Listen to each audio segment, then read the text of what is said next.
Hey everybody, good to see you. Welcome to StatTutor 17.1, cell phones. Okay, before I even jump in, I just want to say that there's a lot of steps in this StatTutor. There's basically two functions that we're going to learn. The first one is t.test. The second one is prop.test. That's the big overview right there. If you can get t.test and prop.test, then that's what you need to take out of this. Those two functions we'll use the rest of the semester because they work on other designs as well. Okay, so I'm zooming in on those. Now, first up, we have the verbal SAT scores. So that's the first one. I'm just going to click data so we can see it. I've already got it loaded. That's the target right there. There are other variables. So, looking at data verbal, let's just pop that up there. We've got 300 and there's 312 values, I believe, there. So we're going to go ahead and run the histogram. Look at that. It's somewhat mound-shaped there, somewhat bell-shaped. So that's cool. And we'll look at the summary. And we have mean 596. The hypothesis in the question is a 580. So by eyeball here, there's a 550. 580, 596, those are both square in the peak there. So there's that. But the question is, if the true mean is 580 in the real population, then could I reasonably get this out as a sample with some 310, 312 observations? That's the question. Okay, so with that then, warning. Acrobatiq gives a whole bunch of steps to conduct a z-test because they assume that the standard deviation is 111. Okay, I'm not going to go there. You would not encounter this in practice, and it's a whole bunch of extra steps that we don't really need to do. This is a typical case for a t-test. We're going to use a t-test. It's one command. Okay, so here it is. I'm going to go ahead and run the command, and let's take a look at what happened here. This command has a few arguments. So the first argument is the data. So we put into the t.test command the data, which we've already been working with.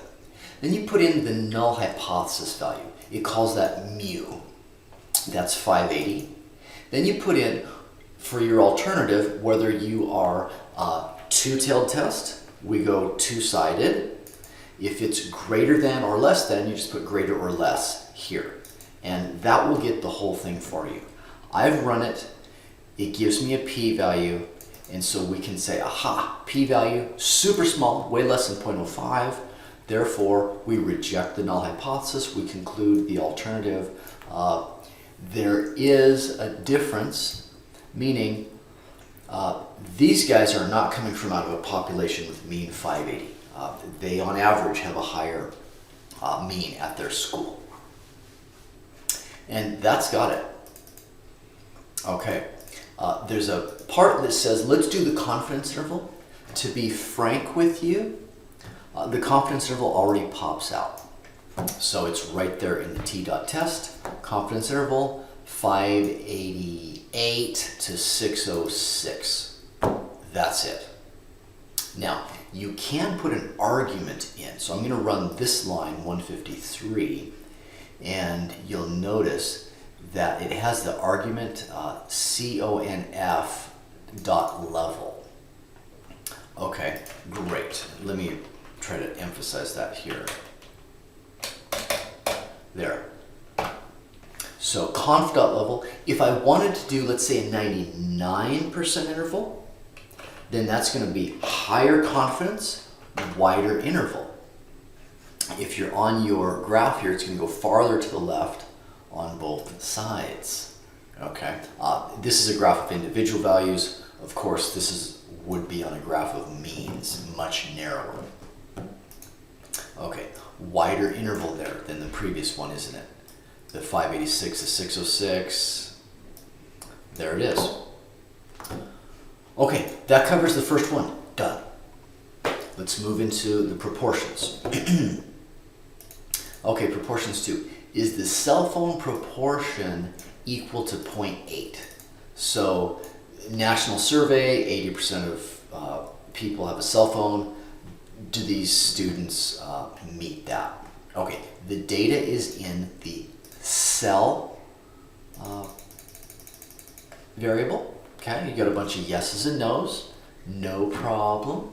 We're going to use the table command to capture those, and I called that TBL, so TBL. This is what Acrobatiq recommends using. I could call it your favorite name if you want, doesn't matter.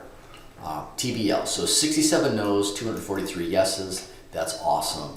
If you want to convert it to percentage form, then we're going to divide it by the total number in there and then multiply by 100. So I've got basically 22 to 78%. Awesome. Acrobatiq says run a pie chart, pie graph. I prefer a bar plot for your categorical variables. This is better. You can put a label in either one. Main is the argument to give you a title. So main equals my bar plot. Okay, there it pops up there. And you can fancy all that stuff up as you like. But there it is. Now, we want to move into the prop.test. So the condition for using that is that we need our number of observations for the cell phone responses. The sum of the table there is 310. So there's 310 that answered. We need the expected number of yeses and nos. I have 80% yeses. So we would expect, my hypothesis is 80% yeses. So with the hypothesized 80%, that's 248. And then on the other side, I hypothesized 20% no's, that's a 62. Both of those numbers need to be greater than or equal to 10. Long as they are, then your prop.test function is going to be valid. Why? Because that normal distribution theory is going to kick in. The sample size is big enough. We didn't mention it for the first one, but we're going to use n greater than or equal to 30. And since I've got over 300, that one worked as well. Okay, so prop.test command. I lay out what the arguments are here, so it's all given. But basically, X is the number of successes. In this case, it's the yes on the cell phone. N is the total number in the sample there. And what you could do, it came out if I did sum of TBL, but also if you had a summary of data cell, then there they all are. I had 2 NAs. And so we have the 67 plus 243, that's 310. Awesome. Okay, then this P right here, that's the null hypothesized proportion. So our null hypothesis is 80%. Now, the alternative, the question specifically says, are they less than the average? So we're looking for a less than. We will pop that in with our alternative. Okay. There's a final argument that for your purposes, you can just always set it to correct equals false. There's a technical correction factor that slightly improves this in the events where we have a continuity issue, and that'll change it from the results you get by hand. So this matches what you do by hand. So we'll keep it at that. That's following you in with Acrobatiq. So I just ran it, and we get the same results like before. I can read this thing. Gives me a test statistic, gives me the degrees of freedom. That's all for the test statistic. Here's the p-value. I got a 0.238. That's greater than my 0.05.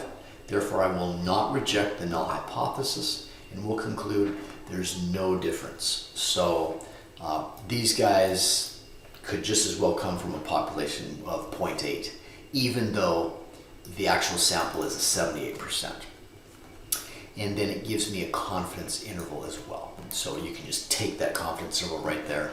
No need to do any hand calculations. Okay, lastly, we're going to do the third question, which is to check the mean hours of sleep. Okay, so again, we want to calculate a summary stats and the histogram. So the median is actually 7, and the mean is not too much over 7. Here's the distribution. Notice we've got this outlier here. Somebody sleeps a lot. If you look at it, that 7 is in the middle of my curve. 7.1 is also right up there.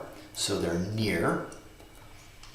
We do have it's certainly not a bell because we're skew right, but it's somewhat mounded. And our sample size is greater than 30. Therefore, the t-test is valid. And that's all I'm going to do. Just one command, running it, checking it out here. I put in the data. It's the sleep variable. We're hypothesizing a 7. And then the alternative is, again, like the first time, 2 dot-sided. Well, let's look at that in a sec. Here's the output. This is the t-statistic with the degrees of freedom and the p-value given. P-value less than 0.05, if we pre-specified a 0.05, we are now going to reject the null hypothesis because our p-value is below that.